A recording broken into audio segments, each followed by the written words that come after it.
Police have arrested 3 persons in connection with an alleged leak of sensitive Indian Navy information from Udupi Cochin shipyard at Malpe.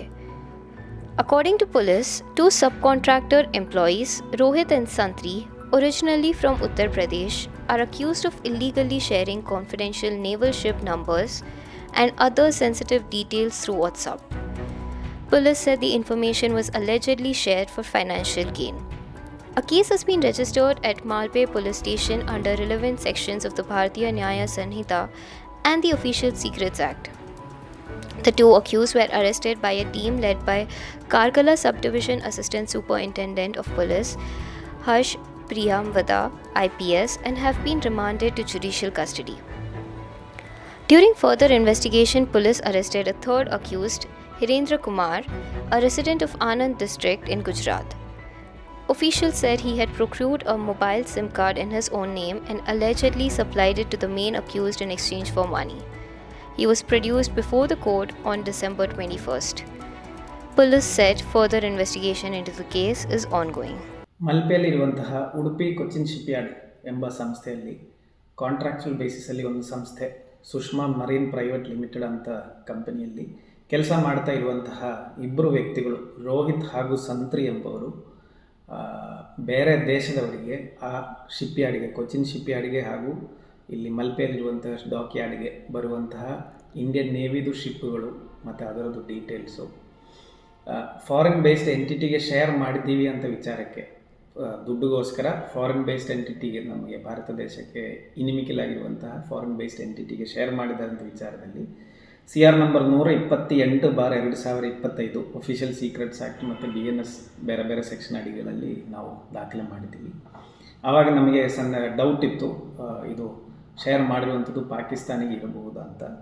ಈಗ ನಮ್ಮ ತನಿಖೆಯಲ್ಲಿ ಅದು ಖಚಿತವಾಗಿದೆ. ಈ ship ಮತ್ತು ಇತರ ಡೀಟೇಲ್ಸ್ ಹೋಗಿರುವಂಥದ್ದು ಪಾಕಿಸ್ತಾನಿಗೆ ಅಂತ ನಮ್ಮ ತನಿಖೆಯಲ್ಲಿ ತಾಂತ್ರಿಕ ಎವಿಡೆನ್ಸಿಂದ ತುಂಬ ಕ್ಲಿಯರ್ ಕಟ್ಟಾಗಿ ಎಸ್ಟಾಬ್ಲಿಷ್ ಆಗಿದೆ.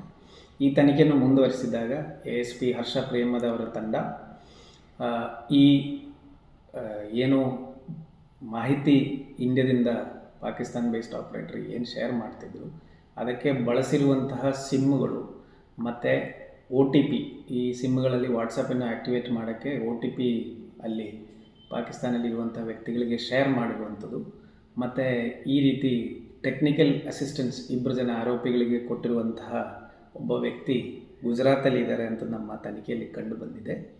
ಈಗಾಗಲೇ ಆತನನ್ನು ವಶಕ್ಕೆ ತೊಗೊಂಡಿದ್ದೀವಿ. ಈಗಾಗಲೇ ನಾವು ರೋಹಿತ್ ಮತ್ತು ಸಂತ್ರಿಯನ್ನು ವಶಕ್ಕೆ ತೊಗೊಂಡಿದ್ದೀವಿ. ಅವರಿಬ್ಬರು ಜುಡಿಷಿಯಲ್ ಕಸ್ಟಡಿಯಲ್ಲಿದ್ದಾರೆ. ಅದಲ್ಲದೆ ಈಗ ಹೊಸದಾಗಿ ಹೀರೇಂದ್ರ ಕುಮಾರ್ ಸನ್ ಆಫ್ ಭರತ್ ಕುಮಾರ್ ಖದಾಯತ್ 34 ವಯಸ್ಸು, ಕೈಲಾಸ್ ನಗರಿ, ಆನಂದ್ ತಾಲೂಕು, ಗುಜರಾತ್, ಇವರನ್ನು ನಾವು ಅರೆಸ್ಟ್ ಮಾಡಲಾಗಿದೆ. ಅವರನ್ನು ಜುಡಿಷಿಯಲ್ ಕಸ್ಟಡಿಯಲ್ಲಿ ಕಳಿಸಲಾಗಿದೆ. ಈ ಪ್ರಕರಣದಲ್ಲಿ ಇದು ಭಾರತ ದೇಶದ ಆಂತರಿಕ ಭದ್ರತೆಗೆ ಸಂಬಂಧಪಟ್ಟದಾಗಿರುವುದರಿಂದ UAPA ಆ್ಯಕ್ಟ್ ಅಡಿಯಲ್ಲಿ ಸೆಕ್ಷನ್ಗಳನ್ನು ಸಹ ಅಳವಡಿಸಲಾಗಿ ಈ ಸಂದರ್ಭದಲ್ಲಿ ನಾನು ಹೇಳಲಿಕ್ಕೆ ಇಚ್ಛೆಪಡ್ತೇನೆ. ಈ ಸಂದರ್ಭದಲ್ಲಿ ನಾನು ಎಲ್ಲರ ಹತ್ರನೂ ಹೇಳಲಿಕ್ಕಿರುವಂಥ ವಿಚಾರ ಏನಂತ ಹೇಳಿದರೆ, ಈ ರೀತಿ ಸಸ್ಪಿಷಿಯಸ್ ಆ್ಯಕ್ಟಿವಿಟೀಸು ನಿಮ್ಮ ಸುತ್ತಮುತ್ತ ನಡೀತಾ ಇದ್ದರೆ ಖಂಡಿತವಾಗಿ ಪೊಲೀಸರ ಹತ್ರ ಹೇಳಬೇಕು. ಅದೇ ರೀತಿ ಸಸ್ಪಿಷಿಯಸ್ ಆಗಿ ಫಾರಿನ್ ಪ್ರಜೆಗಳು ನಮ್ಮ ಬೀಚ್ಗಳಲ್ಲಿ, ಹಾರ್ಬರ್ಗಳಲ್ಲಿ ಅಥವಾ ರಿಸಾರ್ಟ್ಗಳಲ್ಲಿ ಓಡಾಡ್ತಿದ್ರೆ ಅಥವಾ ಕೆಲಸ ಕೇಳಿ ಬಂದರೆ ಕೂಡಲೇ ಪೊಲೀಸರ ಹತ್ರ ತಿಳಿಸಬೇಕು. ಮತ್ತು ನಿಮ್ಮ ಹೋಮ್ ಸ್ಟೇಗಳಾಗಲಿ, ರಿಸಾರ್ಟ್ಗಳಾಗಲಿ, ಈ ರೀತಿ ಜಾಗಗಳಿಗೆ ಫಾರಿನರ್ಸ್ ಬಂದರೆ ಖಂಡಿತವಾಗಿ C ಫಾರ್ಮ್ ಸಬ್ಮಿಟ್ ಮಾಡಬೇಕಾಗ್ತದೆ. ಅದಲ್ಲದೆ ಈ ರೀತಿ ಸಂಶಯಾಸ್ಪದವಾಗಿರುವಂಥ ವ್ಯಕ್ತಿಗಳು ಯಾವುದೇ ದಾಖಲಾತಿಗಳಿಲ್ಲದೆ ಬಂದರೆ, ಅದೇ ರೀತಿ ಫಾರಿನರ್ಸ್ ಈ ರೀತಿ ಓಡಾಡುವುದು ಕಂಡು ಬಂದರೆ ಅಥವಾ ಫಾರಿನರ್ಸ್ ಒಟ್ಟಿಗೆ ಇಲ್ಲಿಗಲಾಗಿ ಕಮ್ಯುನಿಕೇಷನ್ ಇಟ್ಕೊಂಡಿರೋದ್ರ ಬಗ್ಗೆ ನಿಮ್ಮ ಗಮನಕ್ಕೆ ಬಂದರೆ ಕೂಡಲೇ ಪೊಲೀಸರಲ್ಲಿ ತಿಳಿಸಬೇಕು. ಇದು ತುಂಬ ದೊಡ್ಡ ಕರ್ತವ್ಯ ನಮ್ಮೆಲ್ಲರದು ಅಂತ ನಾನು ಈ ಸಂದರ್ಭದಲ್ಲಿ ಹೇಳೋಕ್ಕೆ ಇಚ್ಛೆಪಡ್ತೇನೆ. ಧನ್ಯವಾದಗಳು.